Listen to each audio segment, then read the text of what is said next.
My self Ankit Raj, my trade name is anaesthesia technician. आज हम बात करेंगे यूटीआई के बारे में, यूरिनरी ट्रैक इन्फेक्शन।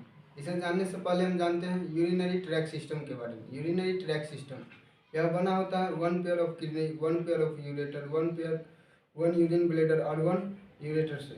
इसका काम होता है हमारे बॉडी से एक्सेसिव फ्लूइड और एक्सेसिव वाटर और वेस्ट मटेरियल को शरीर से बाहर निकालना। इसके बाद हम जानते हैं एस्क्रिचिया कोलाई के बारे में। एस्क्रिचिया कोलाई, जिसे हम इकोलाई भी कहते हैं, यह एक रॉड शेप्ड बैक्टीरिया है और ग्राम निगेटिव है, जो हमारे डाइजेस्टिव ट्रैक में सामान्यतः पाया जाता है और यह किसी प्रकार का हानि नहीं पहुंचाता, यह हार्मलेस होता है। लेकिन जब यह बैक्टीरिया फीकल मैटर के थ्रू हमारी यूरेटर में इंटर कर जाता है तो यह इन्फेक्शन काज करता है और इस इन्फेक्शन को हम लोग यूटीआई कहते हैं, यूरिनरी ट्रैक इन्फेक्शन कहते हैं। इसके बाद अगर हम इसके डेवलपिंग फैक्टर के बारे में बात करें तो इसके डेवलपिंग फैक्टर में हम लोग देखते हैं female anatomy.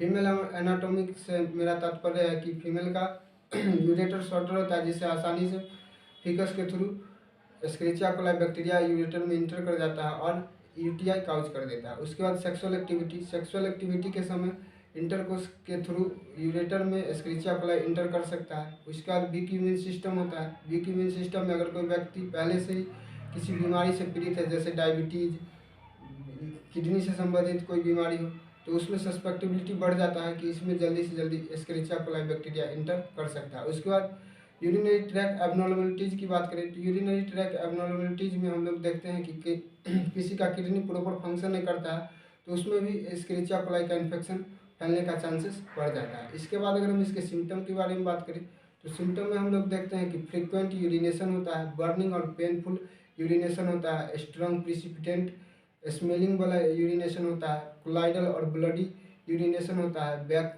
Lower abdomen reason में पेन होता है।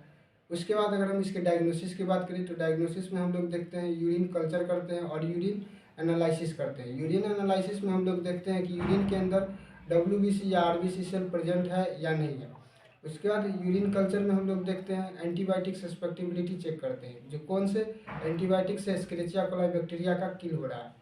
इसके बाद अगर हम इसके ट्रीटमेंट की बात करें तो ट्रीटमेंट में हम लोग देखते हैं एंटीबायोटिक देते हैं, जैसे सिप्राफ्लॉक्सासिन हुआ, सल्फामेथोक्साजोल हुआ, एटसेट्रा। कई सारे एंटीबायोटिक होते हैं जिसका यूज हम एस्क्रिचिया कोलाई के ट्रीटमेंट में करते हैं। उसके बाद पेन रिलीफ कई सारे ट्रीटमेंट टिप्स दिए जाते हैं। उसके बाद फ्लूइड इंटेक हमें ज़्यादा से ज़्यादा करना चाहिए, इंक्रीज फ्लूइड इंटेक करना चाहिए।